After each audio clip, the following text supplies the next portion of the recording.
This team I'm excited to talk about. How about St. Thomas? Yeah, really. My goodness. And granted, when we look at just this year, not bad, 6-5-1. Pairwise, it's really a non-thing for them because they can't compete for an NCAA championship for another couple of years, which I think is, in my personal opinion, kind of ridiculous that they have to wait 5 years because they're a good hockey team, Pat, and they're fun to watch. Yeah, they're very good. They've got they've got guys who can score that haven't scored quite at the pace that they thought. They got older this year and they got better. They got deeper. They've got a good goaltender. I think this is a team that can fight for the McNaughton Cup. I really do. I saw them early in the year, and they gave Minnesota everything that they could handle both nights. And Rico has done some really good things there and brought in the right pieces and brought in guys that really want to play for them. And so I think that school is a gold mine once they get their building built. You're right in the heart of the Twin Cities with 5 professional sports teams here, for guys to do stuff. The Wild right down the road.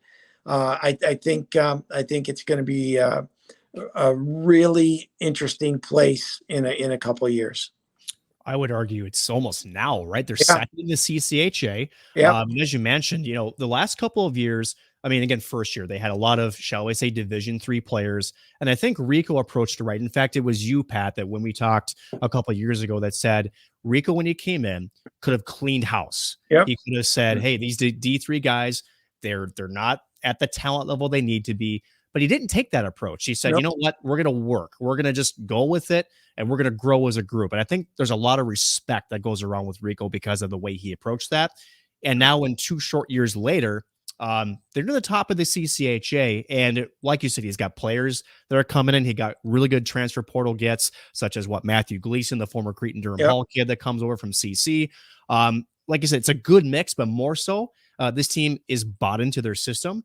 And they play up tempo, they skate well, and they're getting good goaltending. So, how much credit should we give Rico Blasi for such a great foundation that St. Thomas has had already in not even 3 years, Pat? It's 2.25, really. He doesn't cheat. And what I mean by that, he knows how to build, one block at a time. And that's the approach he took. There was no pressure. There's always pressure on these guys, but he went in with a plan, and that's why he got the job. Here's how I'm going to build our program. This is what I think will work. And he stuck to it.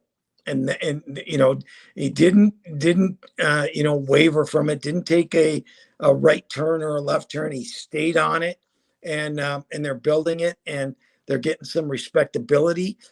People are noticing, recruits are noticing, and that's how you build things. And he did it at Miami. He's coached an awfully long time, so he knows, the talent that he needs to be successful at. And it's been fun to watch. It really has been fun to watch.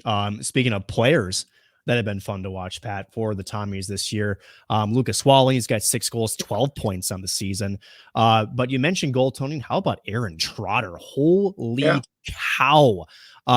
St. Thomas, as much as you want to give him, the much credit they deserve, still some things they're trying to figure out as well. Yep. But Aaron Trotter, you talk about the goaltender that has been able to, shall we say, keep men in or steal them a game. Aaron Trotter has been that and maybe more for the Tommies so far early. Yeah, and they play for him, and they see him make a big save, and the next shift out, they're flying. And you mentioned Wallen. That kid, talk about. He started out in NE3 and just kept. You know what? I'm not going to quit. I'm not going to quit. I'm going to work hard every day. And Rico tells me he's the first guy at practice every day. Doesn't change his attitude every day, even if it's a bad day. He has the same attitude. And you want to talk about leadership, man. And the kid just works every shift, and it's there's a reason why he's got the points he does, but it's so much more than the points. It's his work ethic, it's his leadership, and that's how you build good teams. Yeah, and it's such a good story too for a guy that NA3. I mean, Pat, when we talk about players in nowadays, right? When you're in junior hockey, NA3, I mean, there seems to be, and from the player's perspective, right? It's a tough mountain to climb, right? Yeah, really. But when you have, like you said, the commitment, the attitude, and the work ethic to say, you know what, I got to make my own luck, or I got to work hard. My time will come, and look at the position he's put himself in. I mean, it's almost like he is the perfect character guy that Rico looks for, because that's exactly how Rico's built this squad. Great story. Absolutely great story, and great kid. And, you just, you tip that to him and cheer him on, and, good for him. One final question on St. Thomas, Mick, is it too early to say that when St. Thomas does become NCAA tournament eligible, will they make it? I kind of feel like with the trajectory, there's a pretty good chance there. I tell you what, if they were eligible this year, they'd have a good chance to make it. They really would. They would. And so to answer your question, yes, they keep going on the trajectory that they are, and the recruits that they're getting. Yes, they will be. They're going to be a team to follow and watch.